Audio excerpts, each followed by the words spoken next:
Need a bow to accompany me to a friend's wedding.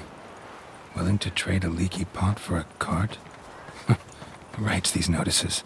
Bertie, you've been to play the first expansion for The Witcher 3, and I use the word expansion because that's the word they've been using, right? Hearts of Stone isn't just what we'd call DLC, it's something more. Yeah, so calling something an expansion, to me, builds you up for something special. Mm-hmm. And yeah, I think the difference in my mind is often that like an expansion would be something like Undead Nightmare for Red Dead Redemption, which completely changes the world, brings in some really weird gameplay concepts that you haven't seen before. It's not just more of the same stuff, whereas DLC is often a kind of a set of, maybe a story within your world already, a set of missions or something that kind of fits very nicely into a big open world game that's already there. Yeah, so typically online games like MMOs get big expansions which introduce new areas, particularly that's a theme of expansions. New areas where you can do new things, maybe a new mechanic that really alters the existing game. I like expansions to show me a game I love in a different way. Okay, now we've established that. Hearts of Stone, is it an expansion in your mind? No, it's DLC. But I'm not sure we should really get too hung up on the wording. Okay. It doesn't fulfill an expansion for me. Right. But that's not to say it's bad or not worth the £8, only £8, Okay, yeah. that they're asking for it. It's a 10-hour story.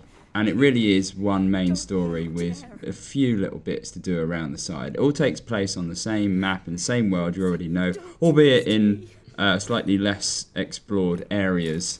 And there are new monsters, there's new characters.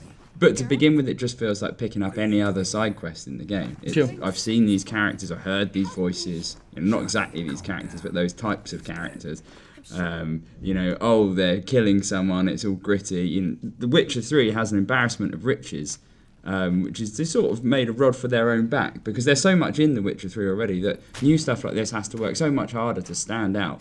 Yeah, to feel different. Because it's all in the same world, at the beginning it just feels like, here we go again, which is fine, but, there is a lot in The Witcher 3 and it's saturated with a lot of content. Sure, and now that it's been a little while since the launch, and people are excited for another reason to return to the game. Maybe that brings with it some extra expectations. So where does it actually fit into Wild Hunt? Because your character has to be something like level 30, right? So that's you can try it before level 30. You're not restricted, but you'll die. Because the characters you're facing are level 30 and higher, and particularly when you get to the boss battles, you're really going to struggle. So from a level perspective, it's towards the end of the game. The story itself, is it completely self-contained? Does it link into the main quest line at all? It doesn't connect, and there's also a new romance to pursue, which is kind of guilt-free and doesn't connect to your Triss or Yennefer. This sort of guilt-free. Oh man! So you can kind of enjoy all of the stuff in the Hearts of Stone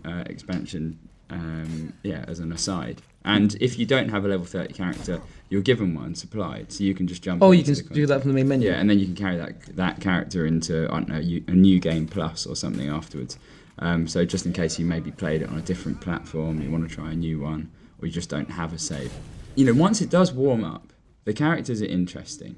There's one character, there's two main characters. One is this immortal guy, Olgierd von Emmerich.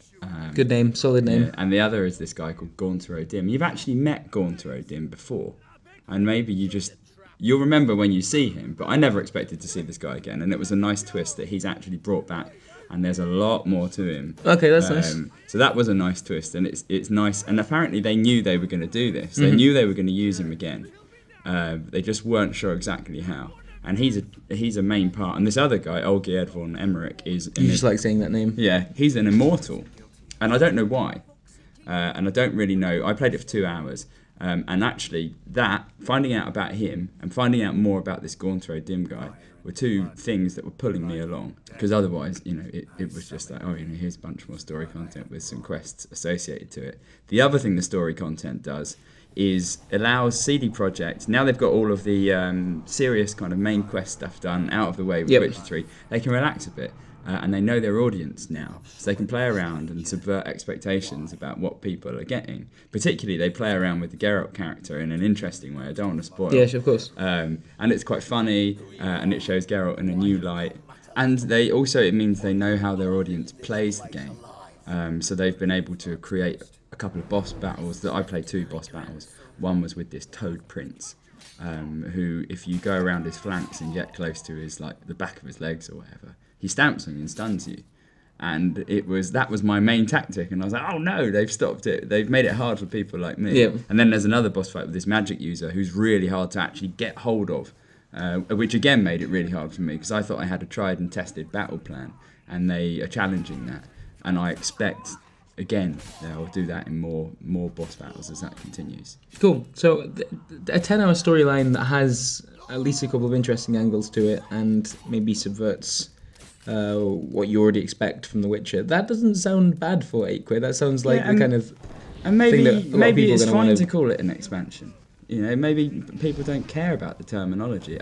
When someone says expansion to me, it sets an expectation about a big thing. And I do think the second expansion that they're making for The Witcher 3, called Blood and Wine, due Q1 2016, is going to have a whole new area. And when I was talking to them back in May, they were talking about, this area is going to look really good.